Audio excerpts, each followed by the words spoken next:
ഇന്ന് ശനിയാഴ്ചയാവും, സ്കൂളുകൾക്കെല്ലാം അവധിയാണല്ലോ. അപ്പോൾ ശകലം വിദ്യാഭ്യാസ കാര്യങ്ങളാവും. വിദ്യാഭ്യാസ രംഗത്ത് 3 മുന്നണിയുടെയും നേതാക്കൾ തമ്മിലുള്ള വാക്പോരാണ് നമ്മൾ കഴിഞ്ഞ ആഴ്ച കണ്ടത്. ഒരു വശത്ത് നമ്മുടെ വിദ്യാഭ്യാസ മന്ത്രി ശിവൻകുട്ടി, വേറൊരു സൈഡിൽ നമ്മുടെ BJPയുടെ ഗവർണർ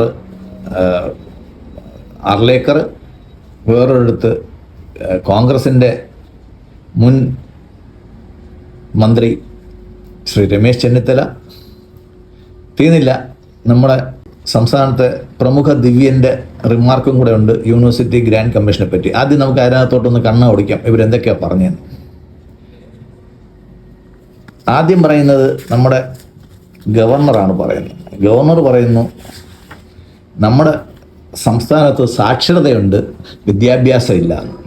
മന്ത്രി ശിവൻകുട്ടി പറയുന്നു ഇത് എന്നെ ഉദ്ദേശാണ്, എന്നെ തന്നെ ഉദ്ദേശാണ്, എന്നെ മാത്രം ഉദ്ദേശാണ്.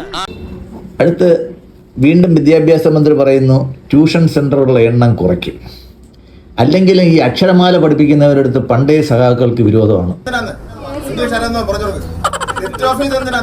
ഉള്ള സ്കൂളുകളെല്ലാം പൂട്ടിക്കെട്ടി, ഉള്ള ട്യൂഷൻ സെൻ്ററുകളെല്ലാം പൂട്ടിക്കെട്ടി. സെൻ്ററുകാരോട് സഖാക്കൾക്കുള്ള ആകെ വിരോധം എന്ന് വെച്ച് കഴിഞ്ഞാൽ സ്കൂളിൽ പഠിപ്പിക്കുന്ന തെറ്റുകൾ ട്യൂഷൻ പഠിപ്പിക്കുന്ന സാറുമാർ തിരുത്തി കൊടുക്കും. മഹാപാതകമല്ലേ അവന്മാർ ചെയ്യുന്നത്?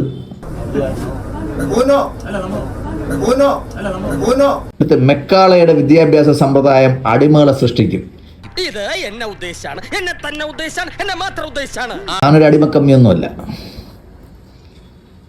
കുട്ടികൾക്ക് കളിക്കാനും പത്രം വായിക്കാനും സമയം കിട്ടുന്നില്ല. വിദ്യാഭ്യാസ മന്ത്രി ശിവൻകുട്ടിയുടെ ഒരു രോദനമാണ്.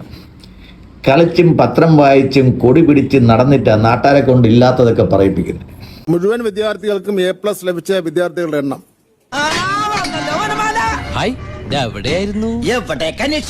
ഗ്രേസ് മാർക്ക് നൽകേണ്ടതില്ല എന്ന സർക്കാരിന്റെ ഉത്തരവ് പരിഗണിച്ച് ഈ വർഷത്തെ റിസൾട്ട് തയ്യാറാക്കി നന്നായിട്ട് അറിയായിരുന്നു. മുഴുവൻ വിദ്യാർത്ഥികൾക്കും A+ ലഭിച്ച വിദ്യാർത്ഥികളുടെ എണ്ണം 27. ഏറ്റവും കുറവ് വിദ്യാർത്ഥി പരീക്ഷ എഴുതിയത് വയനാടാണ്. 9353.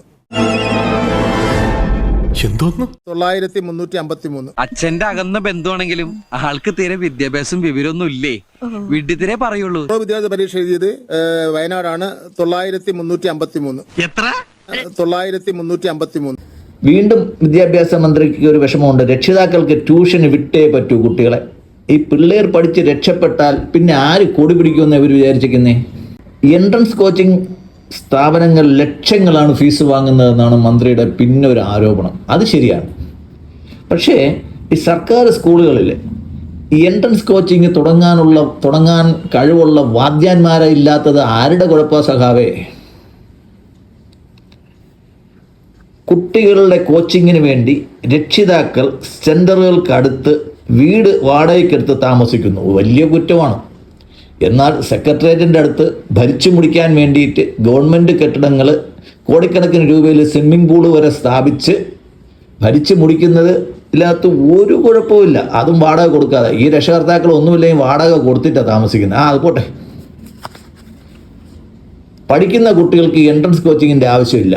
പഠിക്കുന്ന കുട്ടികൾക്ക് കൊടിയുടെയും പോസ്റ്ററിൻ്റെയും മാത്രം ആവശ്യമുള്ളൂ. ഗവർണർ പറയുന്നത് കേരളത്തിൽ 100% സാക്ഷരതയുണ്ടെങ്കിലും വിദ്യാഭ്യാസമില്ല. ഇതിന് നമ്മുടെ ചെന്നിത്തലാജി മറുപടി പറയുന്നുണ്ട്. 27-ാമത്തെ വയസ്സിൽ മന്ത്രിയായ ആളാണ്.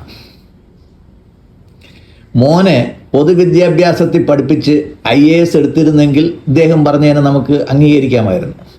മോനെ കേന്ദ്രീയ വിദ്യാലയത്തിൽ പഠിപ്പിച്ച് IAS എടുപ്പിച്ച് അദ്ദേഹത്തിന് അറിയാം ഈ കേരള സിലബസിൽ പഠിക്കുന്ന പിള്ളേർക്കൊന്നും IAS കിട്ടത്തില്ലെന്ന്. അത്രയൊക്കെ പഠിച്ചിട്ടുണ്ട് ശ്രീ ചെന്നിത്തലാജി. ഇതേപോലെ ഒരു വിദ്യാഭ്യാസ മന്ത്രി ലഭിക്കണമെങ്കിൽ അത് പൊതുവിദ്യാഭ്യാസത്തിൽ നിന്ന് മാത്രമേ സാധിക്കുകയുള്ളൂ എന്നും ചെന്നിത്തലാജിക്കറിയാം. അടുത്ത നമ്മുടെ മുഖ്യമന്ത്രിയുടെ ഒരു വലിയ പ്രസ്താവനയാണ്. UGCയുടെ നീക്കം അംഗീകരിക്കില്ല.